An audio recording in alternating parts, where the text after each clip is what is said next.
सन 1945 के वसंत में US marine और नेवी तथा इंपीरियल जापानी आर्मी के बीच इवो जिमा की लड़ाई छिड़ी थी। जापानी द्वीप और उसके हवाई अड्डों पर कब्जा करने का जिम्मा मिलने पर अमेरिका ने 5 हफ्ते तक हमला किया, जो अंततः पैसिफिक युद्ध के सबसे खूनी संघर्षों में से एक बन गया। इसमें लगभग 7,000 अमेरिकी सैनिकों और 18,375 जापानी सैनिकों की मौत हो गई। हालांकि अंततः अमेरिका सफल रहा, परंतु दोनों देशों के बीच यह टकराव विवादों से रहित नहीं था। इस डॉक्यूमेंट्री में हमारे साथ इवो जिमा की लड़ाई का विश्लेषण करने में शामिल हों। वॉर्स ऑफ द वर्ल्ड में आपका स्वागत है।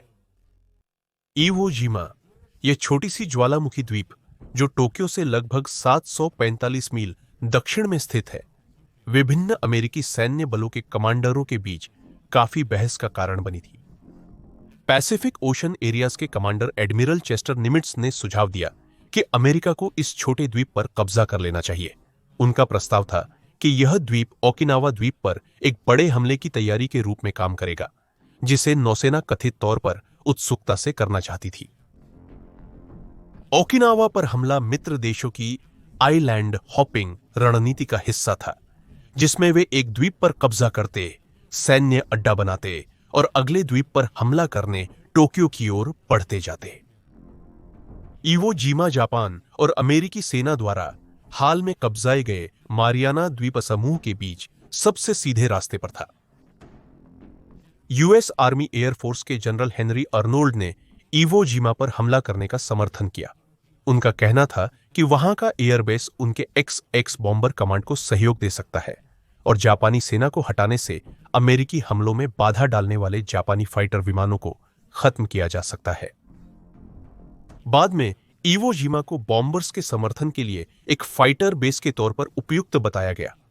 यह तर्क वॉशिंगटन में संयुक्त चीफ्स ऑफ स्टाफ को पसंद आया, भले ही 2 अक्टूबर को ओकिनावा मुख्य लक्ष्य था और कमांडरों व अधिकारियों का मानना था कि इवो जिमा पर संघर्ष संक्षिप्त और कम हताहतों वाला होगा। 7 अक्टूबर को इवो जिमा पर कब्जा करने की योजना को ऑपरेशन डिटैचमेंट नाम दिया गया और एक प्रारंभिक योजना बनाई गई। इस संघर्ष का मुख्य उद्देश्य जापानियों पर दबाव बनाए रखना और पश्चिमी प्रशांत में अमेरिकी नियंत्रण बढ़ाना था, जबकि ऑपरेशन के भीतरी लक्ष्य इवो जिमा और बोनिन द्वीपों पर नौसेना और वायु शक्ति को कम करना और इवो जिमा पर कब्जा कर एक अमेरिकी एयरबेस बनाना था।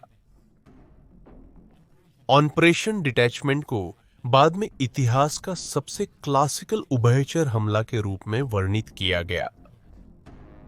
महत्ता के कारण केवल उन पुरुषों को चुना गया जो पहले के युद्धों में सिद्ध हो चुके थे, ताकि वे विभिन्न सेनाओं की कमान ले सके।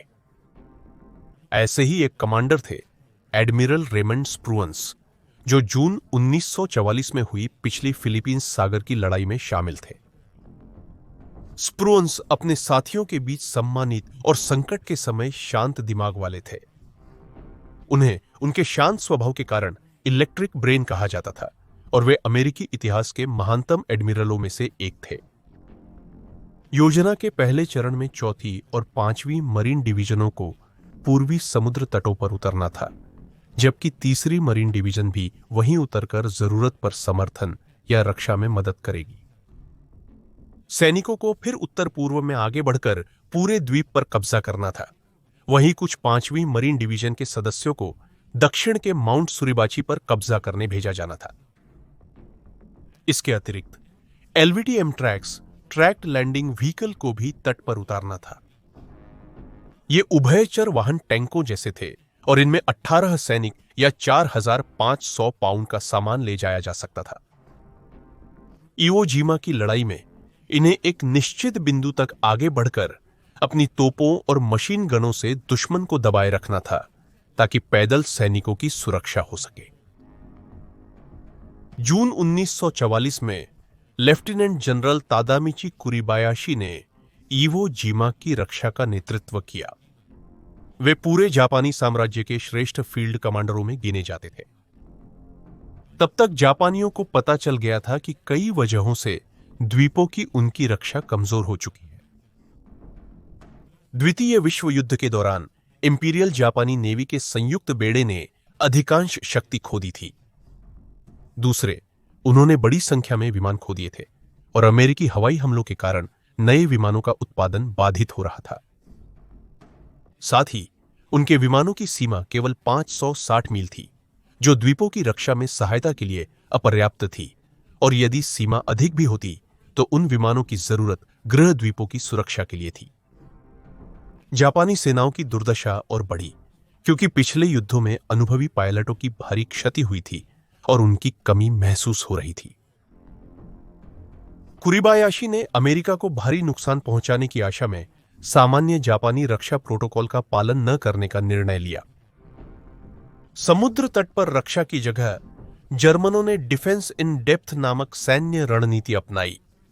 इसका उद्देश्य अमेरिकी सैनिकों की प्रगति को पूरी तरह रोकने के बजाय उसे धीमा करना था।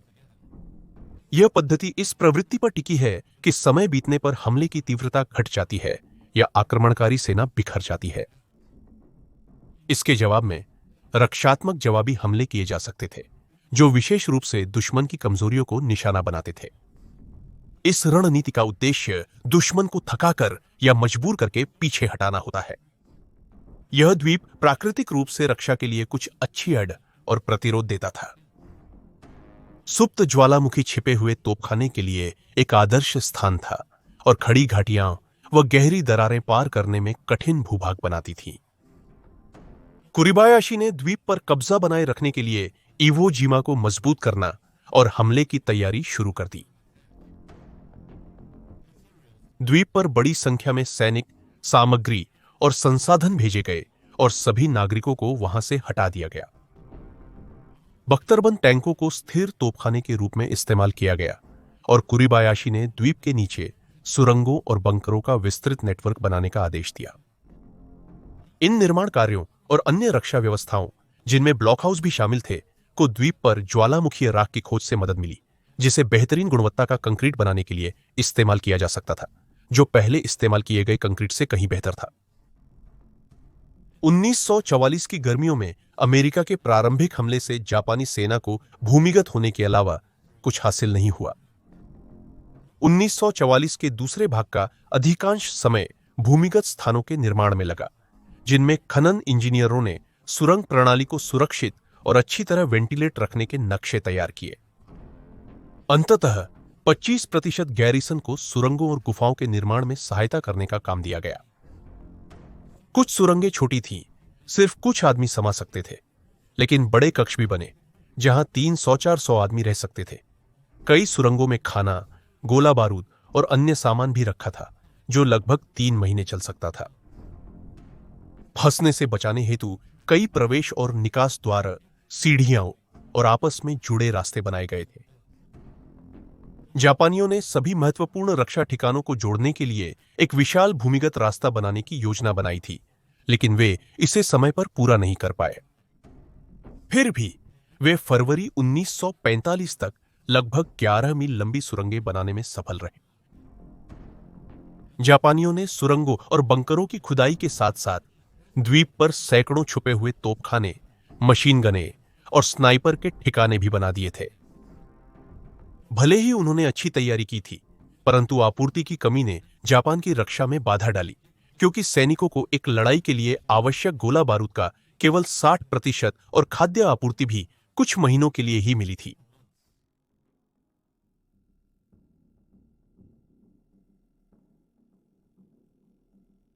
पंद्रह जून 1944 से अमेरिकी नौसेना और सेना की वायुसेना ने इवो जिमा के तटों पर नौसैनिक तोपखाने और हवाई बमबारी से हमला करना शुरू कर दिया। ये हमले 9 महीने तक चले, जो प्रशांत युद्ध की सबसे लंबी और कठिन प्रारंभिक बमबारी थी। इन हमलों में भाग लेने वाले कई अमेरिकी सैनिकों ने जल्द ही यह निष्कर्ष निकाला कि उन्होंने इतनी ताकत से हमला किया है कि अधिकांश जापानी सैनिक मारे जा चुके होंगे। लेकिन उन्हें पता नहीं था कि वही सैनिक द्वीप के नीचे बनी सुरंगों और कक्षों में छिपे हुए थे। 8 दिसंबर को अमेरिका ने इवो जिमा पर 800 टन बम गिराए, लेकिन इस हमले से जापानी रक्षा व्यवस्था पर ज्यादा असर नहीं पड़ा। 1 महीने से भी कम समय बाद 1 जनवरी को अमेरिका ने एयरफील्ड 1 पर बमबारी की, लेकिन कुरिबायाशी ने तुरंत सैनिक भेज दिए और एयरफील्ड सिर्फ 12 घंटे में फिर से चालू हो गया। युद्ध की शुरुआत से पहले के हफ्तों में अमेरिकी कमांडरों में मतभेद थे। इस बार रियर एडमिरल विलियम ब्लैंडी और मेजर जनरल हैरी श्मिट के बीच उस प्री लैंडिंग बमबारी की अवधि को लेकर मतभेद थे, जिसकी वे योजना बना रहे थे। Marine landing force commander Schmidt ने 10 दिन तक हमले का अनुरोध किया, परंतु उभयचर समर्थन बल कमांडर ब्लैंडी ने इसे अस्वीकार कर दिया, क्योंकि उनके अनुसार इससे मरीन्स के उतरने से पहले जहाज के हथियारों को रीलोड करने का पर्याप्त समय नहीं बचेगा।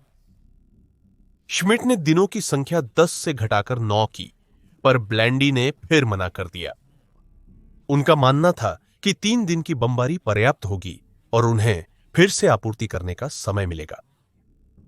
एक समय में जहरीली गैस के गोले इस्तेमाल करने का सुझाव दिया गया था ताकि अमेरिकी सेनाओं को जीत दिलाई जा सके, लेकिन राष्ट्रपति फ्रैंकलिन डी रूजवेल्ट ने इस तरह के हथियारों के प्रयोग की अनुमति देने से मना कर दिया। फरवरी 1945 में बमबारी के लिए प्रयुक्त अमेरिकी युद्धपोतों को द्वीप के विभिन्न भागों में आवंटित किया गया, जिससे कोई भी क्षेत्र तोपखाने के गोले से अछूता नहीं रहा। हर जहाज ने लगभग 6 घंटे निरंतर गोलाबारी की, फिर थोड़ी देर रुके, क्योंकि लैंडिंग पूर्व के दिनों में खराब मौसम से कमांडरों को यह जानना कठिन हो गया था कि उनकी बमबारी कितनी प्रभावी रही। 17 फरवरी को युद्ध प्रारंभ होने से 2 दिन पहले जापानी तोपखाने ने यूएसएस पेंसाकोला पर 6 बार हमला किया, जिसमें 17 अमेरिकी सैनिक मारे गए। यह अप्रत्याशित हमला जापान के हथियारों की प्रभावी तैनाती को दर्शाता है। इसके बाद जब अंडर वाटर डिमोलिशन टीम भेजी जा रही थी, तो 12 छोटी नावों पर जापानी गोलाबारी हुई। छोटे जहाजों की रक्षा करते हुए विध्वंसक जहाज यूएसएस लुट्स पर हमले में 7 क्रू सदस्य मारे गए। अगले दिन खराब मौसम और दृश्यता के चलते अमेरिकी जहाजों को द्वीप पर बमबारी करने में काफी मुश्किलें आईं। संक्षेप में, जापानी द्वीप पर उतरने से पहले अमेरिकी बमबारी का तरीका ज्यादातर कारगर साबित हुआ। विस्फोटों के प्रभाव से बने गड्ढों ने जापानी सैनिकों को और भी ज्यादा छुपने की जगह देने के अलावा ज्यादा कुछ नहीं किया। बमबारी ने कई भूमिगत बंकरों और गुफाओं को नष्ट किया, जो अमेरिका के लिए एक छोटी जीत थी। 19 फरवरी तक जापान की रक्षा सेना 21,000 से 23,000 के बीच थी, जबकि इस युद्ध में लगभग 60,000 अमेरिकी मरीन और कई हजार अमेरिकी नेवी सीबी शामिल थे।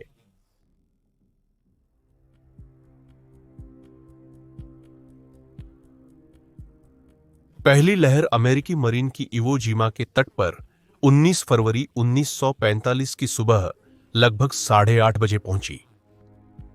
इस समय तक मौसम बदल चुका था, जिससे अमेरिकी सेना को तट साफ दिखने लगा था।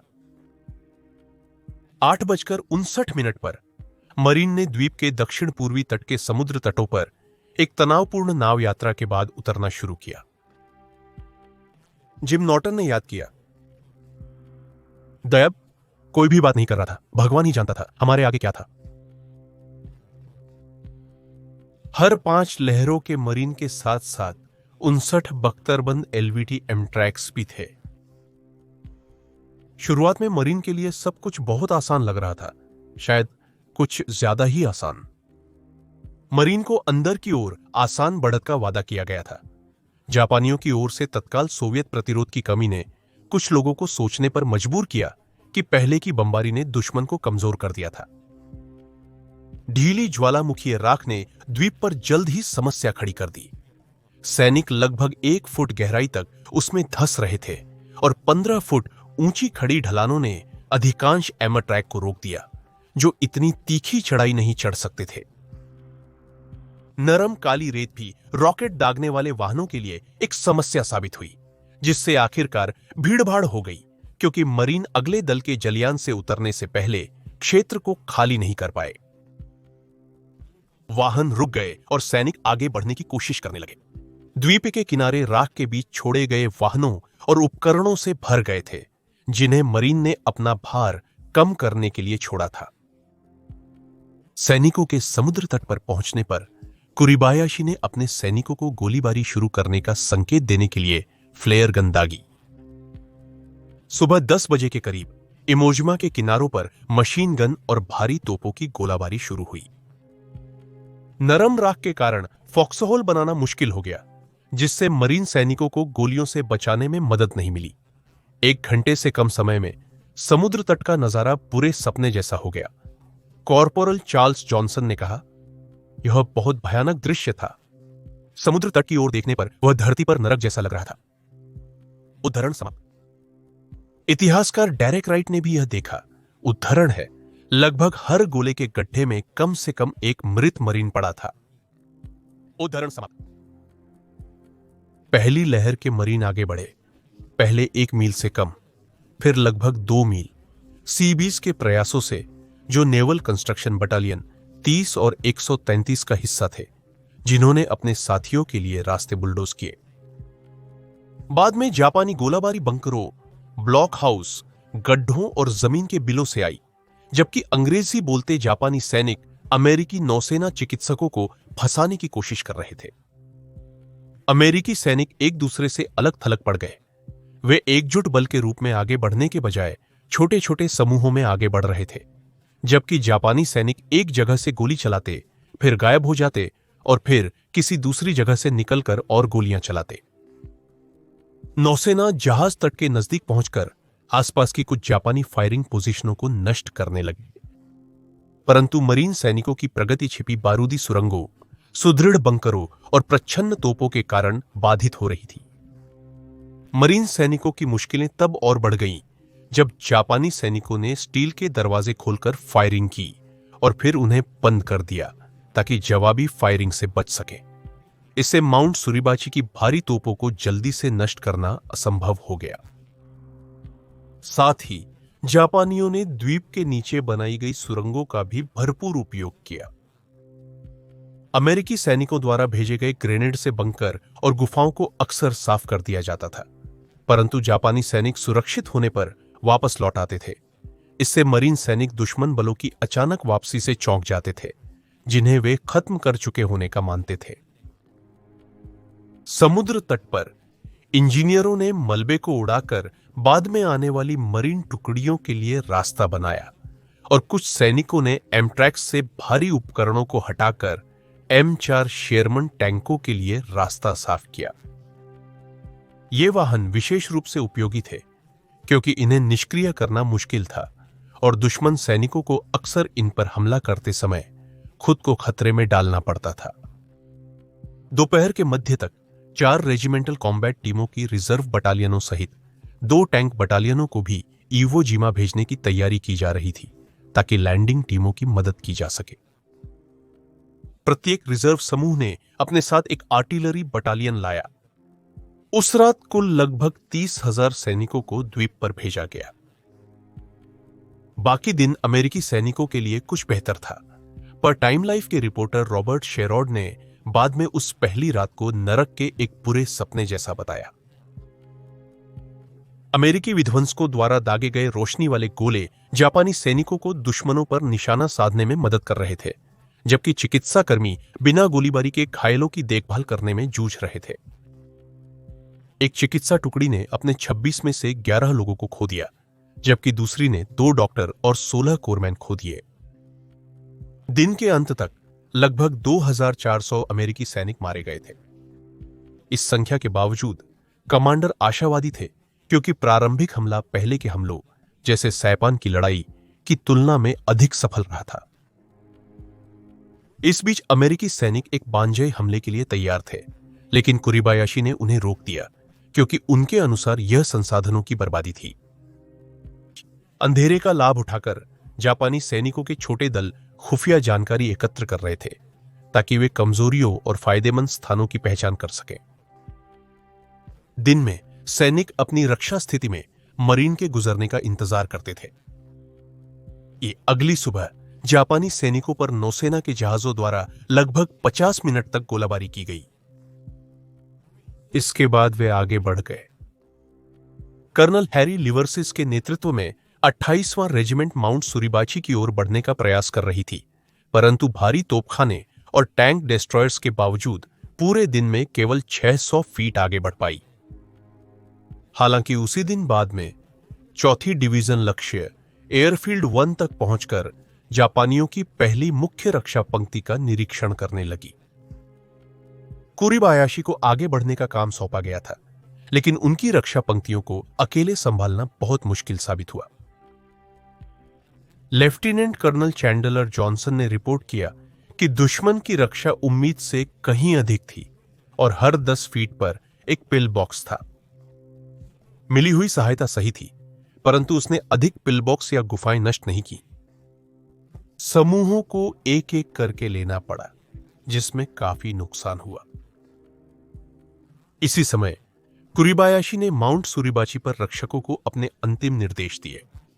सबसे पहले हर किसी को इवो जिमा के अंतिम क्षणों तक उनकी रक्षा करनी चाहिए। दूसरा, किसी को भी दुश्मन के हथियारों और सैनिकों को नष्ट करना चाहिए। तीसरा, किसी को भी हर एक दुश्मन सैनिक को बंदूक और तलवार से मारना चाहिए। चौथा, हर गोली को अपने निशाने पर लगाना चाहिए। पांचवां, भले ही वह अंतिम व्यक्ति हो, उसे गुरिल्ला युद्ध रणनीति से शत्रु को परेशान करते रहना चाहिए। मरीन इंजीनियरों ने बाद में वह केबल काट दी जिससे पहाड़ पर मौजूद लोग मुख्यालय के लोगों से संवाद कर सकते थे। 22 फरवरी को 28वीं रेजिमेंट ने माउंट सुरिबाची की रक्षा पंक्तियों में पुनः घुसपैठ का प्रयास किया। नौसेना और हवाई बमबारी की मदद से इस बार समूह लगभग पहाड़ के तल तक पहुंचने में सफल रहा। हालांकि कुरिबायाशी ने पहाड़ की रक्षा के लिए सिर्फ 1800 से थोड़े ज्यादा सैनिक तैनात किए थे, जो उनके पास मौजूद सैनिकों का सिर्फ एक छोटा हिस्सा था। फिर भी उन्होंने इसे मजबूत करने पर जोर दिया था। उन्होंने कई ब्लॉक हाउस और छुपाए गए हथियार जोड़े, साथ ही भूमिगत सुरंग प्रणाली का विस्तार भी किया ताकि उनके सैनिक नीचे सावधानी से बनाए गए कमरों में छुप सके। अमेरिका ने पहाड़ पर मौजूद लोगों को गिराने के लिए अपने पास मौजूद लगभग हर हथियार का इस्तेमाल किया। मोर्टार, रॉकेट और डायनामाइट के साथ साथ फ्लेमथ्रोवर से लैस टैंकों का भी इस्तेमाल किया गया।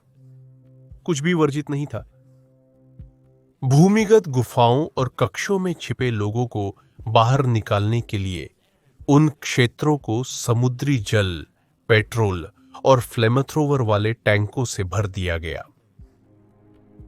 इस समुद्री लड़ाई में जापानियों ने कामिकाजे विमानों से अमेरिकी नौसेना के जहाजों यूएसएस साराटोगा और यूएसएस बिस्मार्क सी पर हमला किया।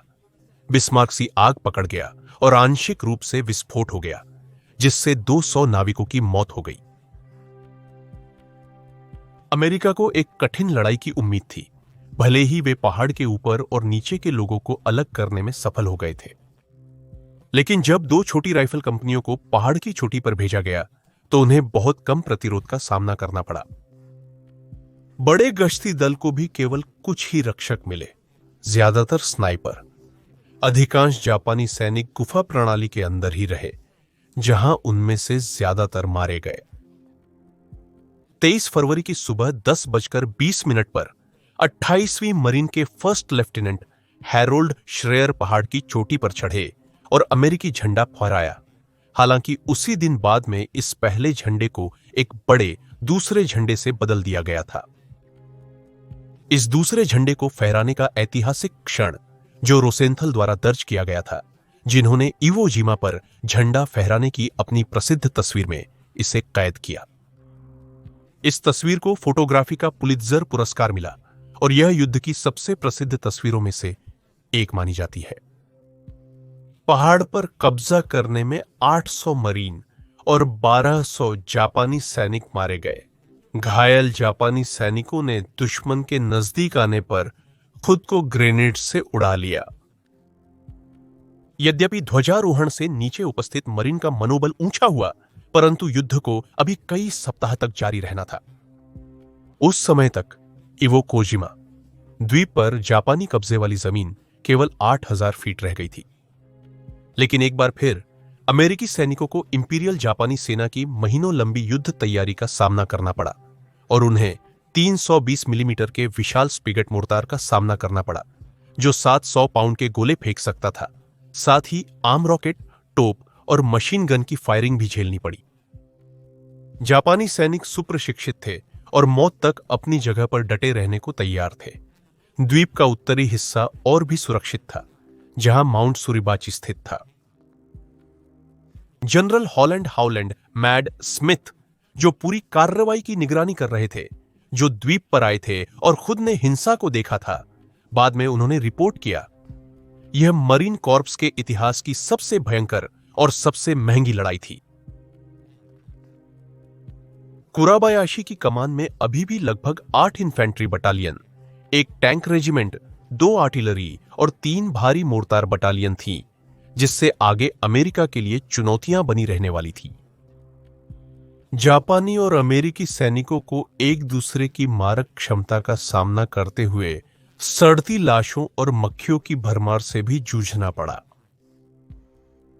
इन कीड़ों के झुंडों को नियंत्रित करने के लिए हवाई जहाजों से कीटनाशक छिड़के गए, ताकि बीमारियों और अन्य खतरों को कम किया जा सके। द्वीप के शेष भाग के लिए संघर्ष मुख्यतः सुसज्जित अमेरिकी सेना और छिपे हुए जापानी सैनिकों के बीच हुआ। मरीन सैनिकों को जापानी सैनिकों को गुफाओं और बंकरों से बाहर निकालने में काफी संघर्ष करना पड़ा। चौथी मरीन डिवीजन के एक अधिकारी ने कहा, हमारे पास सीमित क्षेत्र में रक्षकों को नष्ट या निष्क्रिय करने का कोई प्रभावी तरीका नहीं था, इसलिए ग्रीन लाइन के सैनिकों को जाकर हाथों हाथ लड़ाई में उन्हें बाहर निकालना पड़ा। कोई बेहतर तरीका जरूर होना चाहिए। इस समय तक द्वीप के केंद्र में स्थित एयरफील्ड 2 पर अमेरिका का अभी तक कब्जा नहीं हुआ था। इस क्षेत्र में खरगोश के बिल, ब्लॉक हाउस, छिपे हुए तोपखाने और बारूदी सुरंगें बहुतायत में थीं। इलाका इतना कठिन था कि टैंक भेजना मुश्किल था, जिससे एयरफील्ड पर कब्जा करने की कोशिश में मरीन के लिए खतरा और बढ़ गया। 24 फरवरी को 21वीं मरीन रेजिमेंट ने ग्रेनेड और बेयोनेट से लैस जापानी सैनिकों पर धावा बोला, जिसका जापानियों ने भी गोलियों से जवाब दिया। अगली रात एयरफील्ड 2 को सुरक्षित किया गया, लेकिन भारी हताहतों और बारूदी सुरंगों से कई टैंकों के नष्ट होने के बावजूद एयरफील्ड 2 पर कब्जा करने के दौरान अमेरिकी सैनिक हिल 382 की ओर बढ़े, जिसे उन्होंने गंभीरता से मीट ग्राइंडर नाम दिया था, क्योंकि यह इलाका हमला करने और सुरक्षित करने के लिए बहुत कठिन था। यहां पैदल सैनिकों को ही आगे बढ़ना पड़ता था, क्योंकि इलाके की वजह से बख्तरबंद गाड़ियां और तोपखाना तैनात करना असंभव था। अंततः उन्होंने रणनीति में बदलाव के साथ पास की पहाड़ी 362 पर कब्जा जमा लिया। जापानी सैनिक अमेरिकी तरीकों जैसे भारी बमबारी के बाद जमीनी हमले करने के आदी हो गए थे। वे मरीन के अगले कदम का अनुमान लगाते और अमेरिकी सैनिकों के आगे बढ़ते ही गुफाओं और बंकरों से निकलकर गोलियों की बौछार से उन्हें तबाह करने को तैयार रहते थे। इसलिए मरीन ने बिना पहले बमबारी किए रात में हमला शुरू किया, जिससे कई जापानी सैनिक सोते में ही मारे गए। मार्च की शुरुआत तक अमेरिकी सैनिक थक चुके थे। यह एकमात्र लड़ाई 10 दिनों से भी ज्यादा चली, जो कमांडरों के अनुसार ऑपरेशन के लिए निर्धारित समय से कहीं अधिक थी। पनडुब्बी बेड़े की संख्या मूल क्षमता के मात्र 30% तक सिमट गई थी। जापानी सैनिकों की स्थिति भी अच्छी नहीं थी। उन्होंने कई टैंक, भारी हथियार और लगभग 2/3 अधिकारी खो दिए थे। इसके अलावा कई सैनिक निराश थे, क्योंकि उनका रसद कम हो रहा था और वे अपने शरीर पर विस्फोटक बांधकर खुद को दुश्मन के टैंकों के नीचे फेंक रहे थे। सैनिकों और कुरिबायाशी के बीच संचार भी आखिरकार टूट गया, जिससे कई सैनिकों ने उनकी निर्धारित आक्रामक रणनीति का पालन करने के बजाय खुद से हमला करने का विकल्प चुना। हालांकि ये रणनीतियां पहले उनके लिए बहुत अच्छी तरह से काम कर रही थी। उनकी आक्रामक हरकतों से वे खुद को अमेरिकी सैनिकों के सामने ला देते थे और अंततः मारे जाते थे। 8 मार्च की शाम को कप्तान सोमाजी इनोवे ने 1000 सैनिकों के साथ अमेरिकी मोर्चे पर हमला किया, जिसमें 90 दुश्मन सैनिक मारे गए और 200 से ज्यादा घायल हुए। हालांकि चौथी मरीन डिवीजन की टुकड़ियों ने जवाबी हमला किया, जिसमें इनोवे समेत लगभग 800 लोग मारे गए। अगले दिन अमेरिकी सैनिकों ने पाया कि कुराबायाशी के शेष सैनिक 2 हिस्सों में विभाजित हो गए थे, जिससे उनका आगे बढ़ना सरल हो गया। फिर भी उन्हें जापानियों के आत्मसमर्पण का कोई संकेत नहीं मिला और आगे बढ़ते हुए उन्हें कई बानजाई हमलों का सामना करना पड़ा। कुराबायाशी को जापानियों की गंभीर स्थिति का अच्छी तरह से अंदाजा था। उन्होंने 10 मार्च को लिखा, औलादा, गोलाबारी इतनी भयानक है कि मैं उसे यहां व्यक्त या लिख नहीं सकता। अगले दिन उन्होंने यह भी लिखा, उत्तर क्षेत्रों, सेना और नौसेना की बची हुई ताकत 1500 आदमी है। और 15 मार्च को उन्होंने लिखा, स्थिति बहुत गंभीर है। उत्तर क्षेत्र की ताकत लगभग 900 आदमी है। 14 मार्च को अमेरिका ने मान लिया कि सब कुछ खत्म हो गया है और इवो जिमा पर कब्जा घोषित कर दिया। परंतु उन्हें झात नहीं था कि शेष जापानी सैनिक भूमिगत छिपे थे। 3 दिन बाद कुराबायाशी ने उन अंतिम सैनिकों से कहा, ओरुकी अकानकाइस, युद्ध की स्थिति आखिरी पल पर आ गई है। मैं चाहता हूं कि बचे हुए अधिकारी और सैनिक बाहर जाए और आखिरी दम तक दुश्मन पर हमला करें। आपने खुद को सम्राट के लिए समर्पित कर दिया है। अपने बारे में मत सोचिए। मैं हमेशा आप सभी के आगे रहता हूं। उसी दिन बाद में एडमिरल निमिट्स ने द्वीप को आधिकारिक रूप से सुरक्षित घोषित किया, परंतु अमेरिकी सैनिक जापानी सैनिकों के छोटे समूहों को मार्च 26 तक साफ करते रहे। उसी दिन 350 जापानी सैनिक अमेरिकी लाइनों के पीछे घुसे और एक शिविर ढूंढा, जहां उन्होंने करीब 200 अमेरिकी सैनिकों को नुकसान पहुंचाया। फिर अमेरिकी सैनिकों ने जवाबी कार्रवाई में उन्हें मार डाला। अफवाह थी कि कुरिबायाशी ने इस अंतिम हमले का नेतृत्व किया था, पर उनका शव कभी नहीं मिला। कुछ ही समय बाद ऑपरेशन डिटैचमेंट के आधिकारिक रूप से समाप्त होने की घोषणा की गई।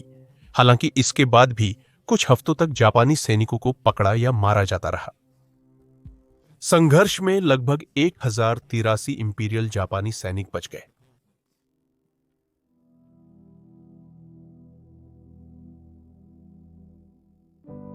इवो जिमा की लड़ाई युद्ध के सबसे भयानक संघर्षों में से एक थी, जिससे अमेरिकी जनता भी अपनी सेनाओं की क्रूरता से हैरान रह गई थी।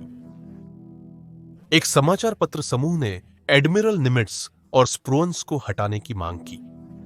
हालांकि जल्द ही अगली लड़ाई शुरू हुई, जिसने अमेरिका के इवो जिमा पर व्यवहार से ध्यान भटका दिया। ओकिनावा की लड़ाई इवो जिमा की लड़ाई खत्म होने के तुरंत बाद शुरू हुई थी। 82 दिनों तक चली इस लड़ाई में अमेरिकी और ब्रिटिश पक्ष की लगभग 84,000 और जापानी पक्ष की 1,10,000 हताहतें हुईं। इस संघर्ष में लगभग 1.5 लाख नागरिकों की जान गई। अमेरिका की जीत के बावजूद इस टकराव ने दोनों देशों को भारी नुकसान पहुंचाया। नेवी डिपार्टमेंट लाइब्रेरी ने रिपोर्ट किया कि उद्धरण 36 दिन के हमले में 26,000 से अधिक हताहत हुए, जिनमें 6,800 लोग मारे गए। उद्धरण समाप्त। फर्स्ट लेफ्टिनेंट हैरी मार्टिन, जो 5th पाइनियर्स के थे, अंतिम हमले में जापानी सैनिकों की पंक्तियों में घुसपैठ करने पर रक्षा का नेतृत्व करते हुए मारे गए। मार्टिन को मरणोपरांत मेडल ऑफ ऑनर प्रदान किया गया। मरीन कॉर्प्स के इतिहास में एक युद्ध में सर्वाधिक 27 मेडल प्रदान किए गए। अमेरिकी सैनिकों के बारे में निमिट्स ने कहा, उद्धरण इवो जिमा पर सेवा देने वाले अमेरिकियों में असाधारण वीरता एक सामान्य गुण थी। उद्धरण समाप्त। हॉलैंड स्मिथ ने प्रेस कॉन्फ्रेंस में कहा, हमने जापानियों को इवो जिमा पर दिखाया कि हम उनकी कोई भी चीज छीन सकते हैं। द्वीप पार करते मरीन सैनिक मुझे गेटिसबर्ग में पिकेट के चार्ज की याद दिलाते हैं। सैनिकों की हानि के अलावा अमेरिका ने कई विमान भी खो दिए, जिनमें 20 Grumman FM-2 Wildcat fighter, 20 Grumman TBM Avenger torpedo bomber और 31 ग्रुमन F-6F हेलकैट फाइटर विभिन्न हमलों में शामिल थे, जिनमें USS बिस्मार्क सी का डूबना और अन्य कामिकाजे हमले भी शामिल है। कुल मिलाकर इवो जिमा की लड़ाई आज भी विवादास्पद है और तत्काल बाद भी कई लोगों ने इसकी कड़ी आलोचना की थी। अप्रैल 1945 में सेवानिवृत्त chief of naval operations William Pratt ने मीडिया से कहा कि उद्धरण एक छोटे, भगवान से उपेक्षित द्वीप को हासिल करने के लिए इतनी बड़ी संख्या में जनशक्ति का खर्च, जो सेना के लिए एक स्टेजिंग बेस के रूप में बेकार है और नौसेना के लिए एक अस्थायी बेस के रूप में भी बेकार है, तो यह सोचने की बात है कि क्या इसी तरह का एयरबेस किसी अन्य रणनीतिक स्थान को कम लागत में हासिल करके नहीं बनाया जा सकता था। उद्धरण समाप्त। प्रैट यहां पूरी तरह गलत नहीं थे। इवो जिमा पर कब्जा करने का रणनीतिक महत्व मुख्यतः वहां हवाई अड्डा स्थापित करने और विमानों के लिए ईंधन भरने के स्थल के रूप में इस्तेमाल करने के लिए था। युद्ध की बदलती रणनीतियों के कारण अंत में लंबी दूरी के फाइटर एस्कॉर्ट्स को अव्यावहारिक और अनावश्यक माना गया, जिससे उनकी उपयोगिता सीमित हो गई। अंततः केवल 10 मिशन द्वीप से उड़ान भर पाई। द्वीप B-29 बॉम्बर छापों के लिए उपयोगी था, जो यहीं से शुरू होते थे, लेकिन यह आइवो जिमा पर कब्जा करने का मुख्य कारण नहीं था। यह लाभ युद्ध के बाद ही सामने आया। इस संघर्ष की कड़ी आलोचना हुई क्योंकि संयुक्त चीफ्स ऑफ स्टाफ ने मरीन के विचारों या इस ऑपरेशन की योजना बनाने वालों की शंकाओं पर ध्यान नहीं दिया था। उनकी यह निर्णय कि उन्होंने उठाई गई चिंताओं के बावजूद इसे आगे बढ़ाया, कई लोगों के मन में कड़वाहट छोड़ गया, क्योंकि इससे यह संकेत मिला कि संयुक्त चीफ्स ऑफ स्टाफ ने विशेष रूप से लापरवाही दिखाई और एक ऐसी लड़ाई में कई लोगों की जानें गंवा दी जिसका समग्र युद्ध में बहुत कम लाभ था। इवो जिमा की लड़ाई प्रशांत युद्ध के सबसे भीषण संघर्षों में से एक मानी जाती है। जिन लोगों ने इसे अनुभव किया, उनके लिए जैक फ्रेजियर, जो 2nd बटालियन 24th मरीन में कॉर्पोरल थे, ने शायद इसे सबसे अच्छे तरीके से बयान किया। 18 मार्च को ऑपरेशन डिटैचमेंट के आधिकारिक रूप से समाप्त घोषित होने से एक हफ्ते से भी ज्यादा पहले उन्होंने लिखा, उद्धरण, इवो जिमा सुरक्षित है, 27 दिन का नरक।